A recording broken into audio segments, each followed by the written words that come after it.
Hi guys, Ollie here doing my video review of the Borderlands 2 Captain Scarlett and her Pirate's Booty DLC. Let me start off by saying it's good, you know. It's more of the same good Borderlands formula that we've known about for the last few months. Well, if you played the first one a couple of years. It's how a game should be, you know what I mean? There shouldn't be any of this nonsense with, only online and people can't play properly. Well, they think that they're playing properly, but that's a cold rant and that's not for now. But I'm going to talk about the positives, the negatives, and just give you my general scaled viewpoint. Positives, like I've already said, it's just more of the same.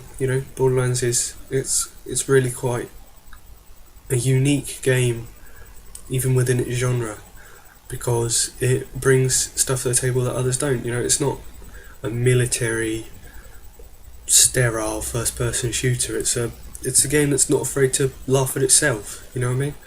You pick up loot and sometimes you fail, and if you fail, you just got to try again. And that's how it should be played.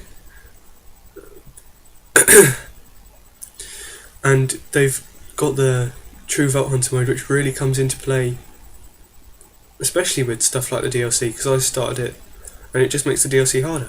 But anyway, back to the DLC. The script is good, story is okay, but I'll talk about that in a bit. The characters, just in general, same funny, weird combination, especially the one that wants to puke blood into your soul. The new vehicle, the Sand Skiff, is good. It's got strafing, which I believe is a first for the series, so you can spin in place on one point without going forwards or backwards, which I found quite useful, to be honest, because it was a good way to hit enemies in different places. Like, say they were going behind you, you wouldn't have to turn all the way around to hit them. And the new weapon type, the harpoon, was good. The amount of loot, they've bought new loot and a new type of weapon, which is the pink, better than orange legendary weapons. Though from what I've seen, they're not. I mean, I haven't got to level 50, so I haven't got any Seraph Crystals, because you get Seraph Crystals from beating the 2 new raid bosses. You get about 7 each, I believe, but you need 120 to buy any weapons. But yeah. Yeah, it's something that is good. The bad points, well, the story fizzles out towards the end, if you know what I mean. I mean, it starts strong, and then it just sort of stops. It doesn't finish anywhere. It's sort of, the whole time they say that Captain Scarlett will definitely stab you in the back, and she's telling you herself, and then when it comes, you're just not surprised. It's not one of those moments where you're like, oh no, she stabbed me in the back, what's going on? And then you're like, oh, she's a pirate. You're constantly being told the entire way through that she's going to stab you in the back, which is quite funny with the script writing, but on its own it just takes away from what the DLC could be.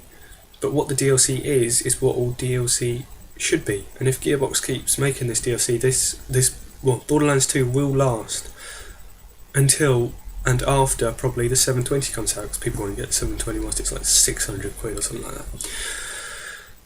that. Also, it's the quests. When you've done like the first couple of quests, there's a couple that are different. Like, I mean, there's one that you have to shoot fruit out of trees, but apart from that, it's just collecting stuff and going places and killing stuff. So it's more generic quests, which could have been sort of changed. But that's the worst of it. You know what I mean? Apart from the characters, like Shade, he's a bit of a shallow character. You talk to him he's got about 7 minutes cumulative scripting or something. No, it's going to be less than that. Less than 7 minutes script writing. So he's really not a big character at all. But this isn't a good or a bad point, this is information. To get to, or to start the Oasis DLC, you have to go to a fast travel machine and pick the fast travel location Oasis, and it will take you there, and that's how you start it. You don't get any new quest, go to Oasis, or somebody run up to you and say come and help me at Oasis or something like that. You have to do it yourself, which is good, and it means that they can spend more time on other stuff because they haven't had to reintegrate stuff into stuff that's already there. They made it new, completely new. But yeah, it really is a good DLC. It's what all DLC should aspire to be like, and I'm really looking forward to the next one. So I'm going to give this particular piece of DLC a 8 out of 10. So yeah, thanks for watching. See you next time for my Assassin's Creed 3 Join or Die edition unboxing. See you then, guys. Cheers.